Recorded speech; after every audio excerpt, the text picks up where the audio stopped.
Choip, choip, choip. Choip, choip, choip.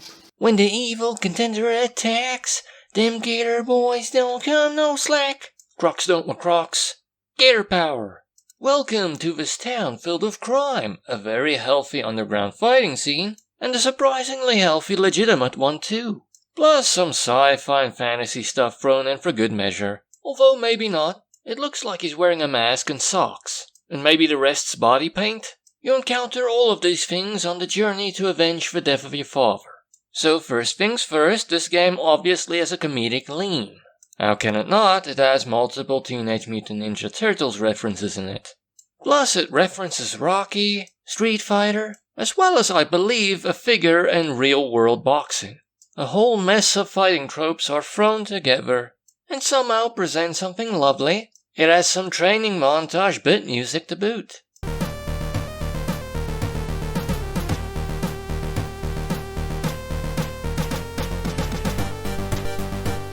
But not a lot of tracks. And story-wise, it has some absolutely ridiculous moments. So brilliantly nonsensical, and they end abruptly as well. Which makes it even better. Ridiculous funny things they just threw in here on a whim. Sometimes I genuinely could not help but smile, especially at the cat tangent. I won't spoil it for you, but wow. Even if you want to be harsh and say that the referential humor isn't that funny, and I know quite a lot of people hate referential humor, at the very least you can see it as a little bit of a setup to get your guard down, helping you assume what this game's humor is about. Consistently okay, fairly predictable. And then, out of nowhere, the joke gets dredged up and used in an unexpected way, ending without explanation. And sure, you can argue that these moments were perhaps accidental, like some people do, when it comes to older noir masterpieces, at least some of them. But if something's accidentally funny, it's still funny. But I do acknowledge that these moments are rare. And if you're not willing to play along with referential humor, then perhaps this story is not for you. Those moments happen far too infrequently for a game of this length, for you not to feel jilted. But if you like referential humor and a weird mix of fighting pop culture references stitched together, then definitely pay attention here. Visually, the game has a serviceable pixel art style. It looks okay. Kind of a light color palette, and very little animation. Or rather, the animations aren't detailed. You'll notice a few frames missing, and those take place on stills with very little other movement. Although if you're eagle-eyed, you may see one or two funny things in the background. What about the gameplay? It's good. It's a time management game, with some point-and-click movement. You have a lot of goals to complete, and you need to use your time wisely in order to progress efficiently. I'm not sure I was supposed to take this long. Training and work make you hungry, sleepy, and maybe even depressed. So you need to eat, sleep, and relax, so you'll still be able to function. If you don't train, you can't do well in fights, and you won't progress the story. But food costs money, and sleep takes time. And each day your stats degrade a little. So any agility, body, or stamina gains you may have achieved, they're not permanent. Your physical being is subject to decay. And traveling to places and working takes time as well. So you can't just do what you want when you want. Playing around will let your stats decline. Meaning you won't be ready for that fight in the car park. You're not the only one that walks around with boxing shorts and arm wraps. This is a fighting town. And you can't try and game the system and decide, oh, I'm gonna focus on my work first, and then focus on training when I'm rich. Efficient. Because if you walk around with too much cash, you become a target of muggers. And they can be surprisingly strong. Not that that matters if you've neglected your training. Adding to your list of responsibilities is saving up for home gym equipment, so that you don't have to go to the gym. Saving up money for stimulants. Saving up money to buy a present for your love interest. Otherwise, you have to engage in the incredibly inefficient task of actually spending time with her. And you can also spend time with your friend. Both of these give training benefits. You have a lot of balls in the air. And that's before you consider the actual quests, that are almost exclusively fights. Pick your character's strategy and training focus. Unlock moves and equip them. Because you don't control your character, they fight automatically, and those moves you've selected combine with their stats to produce the results. All you can do is change your moves from round to round, if you believe that would help. The skill tree is surprisingly complex, and there are 3 other separate trees. You earn skill points to unlock these, and you definitely won't be able to unlock all of them. So, as mentioned, focus is key. Well, that's what the manual says. I only partially listened to it. Perhaps if I didn't try to be a jack of all trades, my path would have been filled with less resistance. I would have gained more for less effort. But I enjoyed the path I took. I became a powerful all-rounder. I wouldn't be surprised if it was possible to complete the game in much less time, with a much more focused build. But hey, I wasn't willing to moneyball it.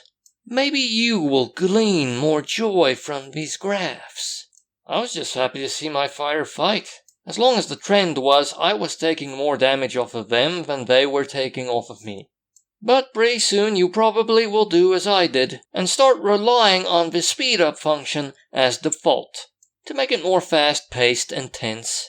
I mean, you've probably noticed that almost all footage I took of the game's fights was at the fastest possible speed. And apart from those moments where you're not completely sure whether or not you will win, it's actually rather relaxing.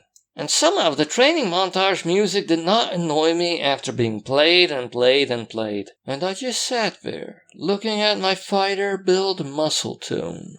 It's a clicker with not all that much clicking. Surprisingly calming.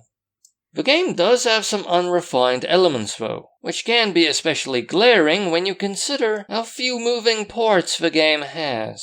It has 1 or 2 dialogue issues as well as a glitch I've experienced more than once, where the mouse turns into an hourglass and one turned back into a mouse again, making things unclickable and meaning that I had to escape from the game. Not the worst problem really. It's just that stereotypically this seems like the kind of game where it would be easier to tie up loose ends. But in all fairness, that's a harsh statement. The game took me 15 hours to complete, and I was perhaps playing inefficiently. And the game is cheap on Steam, 109 Rand full price, 21 Rand 80 on sale. That's 1 Rand 46 per hour of gameplay, which is quite good. And it does have a small download size as it only takes up 311 megabytes on the hard drive. And it works on the Warhorse quite well. And I suppose that stereotypically it is quite kid-friendly. Although some people may take exception at the fact that the grocery store owner's name is Apu, and may think it's too generous to assume that they're named after some person in real life that's important to one or more members of the development team. Especially since the game is so heavy with references. And maybe there are 1 or 2 other issues in this realm. Maybe. The game has a very nice training montage track that plays throughout most of it. It doesn't have many other tracks. Yet somehow it wasn't grating, although maybe I have a high tolerance to such things. It has a weird tropey story with humor in it, but most of the humor is referential, if that's a deal breaker for you. But it also has 1 or 2 rare, brilliantly bonkers, ludicrous moments that stand out. The game has relaxing clicker time management action, except during close fights when it gets a bit tense. I'm assuming kind of similar to the feeling of betting on a fight you have no control over and then watching it, except with much lower stakes. And it has a seriously complex skill tree with fluid growth options. But in all fairness, there's an argument that all that complexity isn't necessary. As said, I took a very straightforward approach, just trying to beef up everything I could, within reason, and it worked out fine for me, if maybe longer than it should have. On the maybes front, it looks... serviceable. And also the game is very low input. Some may compare it with doing nothing, but I maintain that's harsh. And lastly, on the con side, it is unrefined. At least for what it is. A game that stereotypically isn't that technically demanding. The animations aren't that complex, the visuals are 2D, and you don't control the combat directly. But maybe I'm being harsh here. Come on, play it. First rule of Punch Club is, that's just a name, kicking's fine.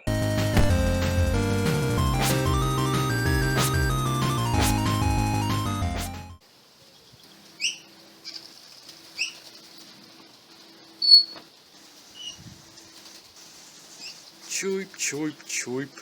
Cheap, cheap, cheap.